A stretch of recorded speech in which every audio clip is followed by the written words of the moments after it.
बटाट्याची कोणतीही भाजी करा सगळेजण आवडीने खातात. तर आजची भाजी देखील बनवायला एकदम सोपी आहे आणि झटपट होते. नवरात्रीच्या उपवासामध्ये पदार्थ तेच खाऊन कंटाळा येतो, त्याच्यामुळे ही झटपट होणारी भाजी करायला एकदम सोपी आहे.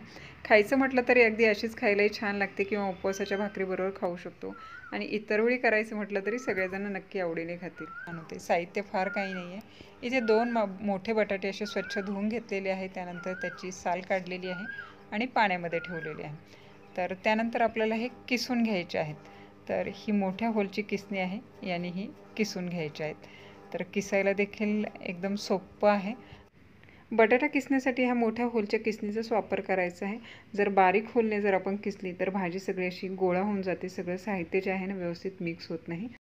भाजी जर लगेच करायची नसेल तर बटाटा किसून पाण्यामध्ये ठेवायचा आहे, म्हणजे तो काळा पडणार नाही. तर या पद्धतीने सगळे असे हे जाडसर बटाटे किसलेले असायला हवेत. आणि लगेच भाजी जर तुम्हाला करायची असेल तर पाणी टाकून हे धुवून घ्यायची देखील गरज नाही.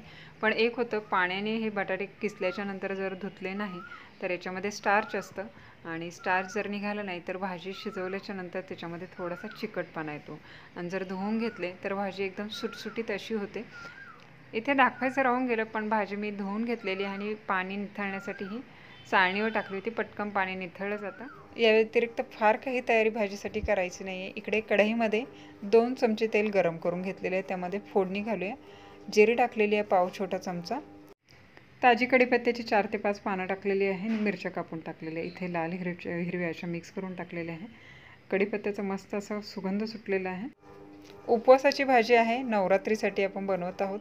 तर बरेच जण जिरं, कढीपत्ता, कोथिंबीर उपवासासाठी नवरात्रीच्या खातात. जर तुम्ही वापरत नसेल हे साहित्य तर भाजीसाठी हे स्किप केलं तरी चालेल. तर इथं फोडणी झाल्याच्या नंतर किसलेला बटाटा टाकलेला आहे. त्यानंतर चवीपुरतं मीठ टाकलेलं आहे. गॅस मिडियम टू लो फ्लेमवर ठेवलेला आहे आणि हा बटाट्याचा किस जो आहे ना अलगद असा हा परतून घ्यायचा आहे. असा बटाटा किसून देखील भाजी करू शकतो. त्याचबरोबर उन्हाळ्यामध्ये जो बटाट्याचा किस आपण बनवून ठेवतो तो देखील पाण्यामध्ये भिजवला आणि त्याची देखील अशी मस्त कांदा वगैरे घालून भाजी करतात. पण नवरात्रासाठी जर करणार असेल तर कांदा न घालता देखील ती भाजी मस्त अशी चवीला होते. जसं जसं आपण इथे परतत जातो तसं बटाट्याच्या कलरमध्ये इथे चेंज झालेलं दिसेल. बऱ्यापैकी ते हे मिक्स करून झालेलं आहे. त्यानंतर गॅसची फ्लेम लो करायची आहे आणि झाकण ठेवून एक वाफ येतपर्यंत आपण हे शिजवून घ्यायचं आहे. किसून केलेली बटाट्याची भाजी जी आहे ना झटपट होते, फार वेळ लागत नाही. इथे मिक्स केल्याच्या नंतर इथे ही बऱ्यापैकी शिजलेला बटाटा दिसत आहे. तर सगळ्यात शेवटी आपल्याला याच्यामध्ये घालायचं आहे शेंगदाण्यांचा कूट. भाजलेल्या शेंगदाण्यांचा जाडसर असा कूट घालायचा आहे. चव छान लागते. त्याचबरोबर याच्यामध्ये अर्धे असे शेंगदाणे जे आहेत ना अर्धे करून जरी टाकले तरी ते देखील खाताना खूप छान लागतात. तर मी इथे शेंगदाण्याचा कूट टाकलेला आहे. त्याचबरोबर इथे टाकत आहे पाव छोटा चमचा लाल तिखट टाकलेले आहे. ऑप्शनल आहे, फक्त हिरवी मिरची टाकून देखील ही भाजी तुम्ही बनवू शकता. मिक्स करून घ्यायचं आहे. थोडंसं लाल तिखट टाकलं म्हणजे चव छान लागते आणि दिसायलाही कलर जो आहे ना तो खूप मस्त असा येतो. तर मिक्स करून घेऊया आणि पुन्हा एकदा झाकण ठेवून 1 मिनिटभर आपण हे शिजवून घेतलेलं आहे. तर भाजी जी आहे ना पूर्ण आपली शिजून तयार झालेली आहे. तर सगळ्यात शेवटी थोडीशी कोथिंबीर टाकायची. इथे उपवासाला कढीपत्ता, जिरं, कोथिंबीर टाकलेली आहे. हे साहित्य जर वापरत नसाल तर स्किप केलं तरी चालेल. अगदी काही मिनटामध्ये आपली ही भाजी तयार होते.